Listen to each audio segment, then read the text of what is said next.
네, 안녕하세요. 오늘은 양도소득세 과세 대상에 대해서 한번 알아보겠습니다. 과세 대상은 소득세법 제94조에서 열거하고 있습니다. 크게 부동산, 주식, 기타 자산, 파생상품, 그리고 신탁의 이익을 받을 권리로 나뉩니다. 첫 번째로 부동산입니다.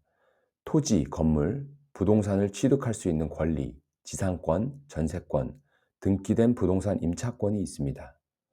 두 번째로 주식입니다.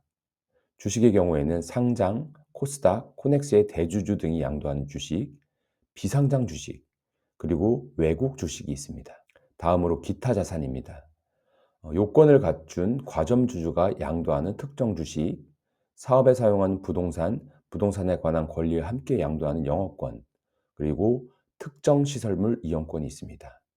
또한 부동산 등의 가액이 총 자산가액의 80% 이상인 부동산 과다 보유 법인 내 주식 등, 그리고 부동산과 함께 양도하는 이주권이 있습니다. 다음으로 파생상품입니다. 파생상품은 다음에 보시는 파생상품별로 양도소득세가 과세됩니다. 마지막으로 신탁의 이익을 받을 권리 또한 양도소득세 과세 대상입니다. 다음으로 부동산 양도의 종류에 대해서 알아보겠습니다.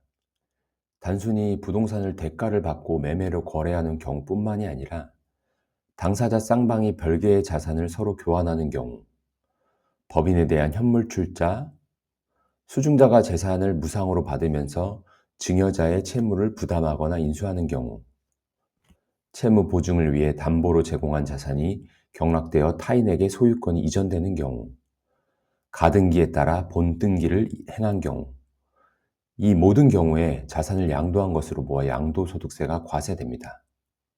우선 교환의 경우를 보겠습니다. 갑소유 주택과 을소유 나대지를 교환하는 경우 각각 해당 자산을 양도한 것인 거죠.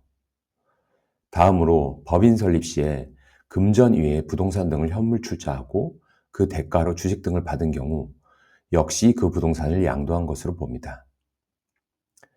부담부 증여의 경우에는 무상으로 부가 이전된 부분에 대해서만 증여로 보지만 채무를 인수한 부분에 대해서는 그 부분을 양도한 것으로 보게 되는 것입니다. 다음으로 채무 보증을 위해 담보로 제공한 자산이 경락되어 타인에게 소유권이 이전되는 경우 역시 그에 상당하는 금액만큼 채무를 면하게 되므로 자산을 양도한 것으로 봅니다. 마지막으로 채권 변제에 충당하기 위해 가등기의 본등기 이행 역시 채무자가 채권자에게 자산을 양도한 것으로 보는 것입니다. 그렇다면 이혼 위자료 명목의 부동산 소유권 이전은 양도소득세 과세 대상일까요? 예, 정답은 예스입니다. 당사자 간의 합의나 법원의 확정 판결에 의해 위자료에 가름하여 부동산 소유권을 이전하여 주는 것은 그 자산을 양도한 것으로 봅니다. 즉, 그 부동산을 팔아서 생긴 현금으로 지급한 것으로 보는 것이죠. 그렇다면 재산 분할 청구에 의한 소유권 이전의 경우에는 어떠할까요? 이의 경우에는 부부 공동의 노력으로 이룩한 공동재산을 이혼이라는 이유로 자기 지분인 재산을 환원받는 것이므로 양도 및 증여로 보지 아니합니다. 따라서 등기 원인에 따라 양도소득세 과세 여부가 결정되므로 주의하여야 합니다. 네, 오늘은 양도소득세 과세 대상, 거래 유형, 이혼 위자료 명목의 양도에 대해서 알아보았습니다. 시청해 주셔서 감사합니다.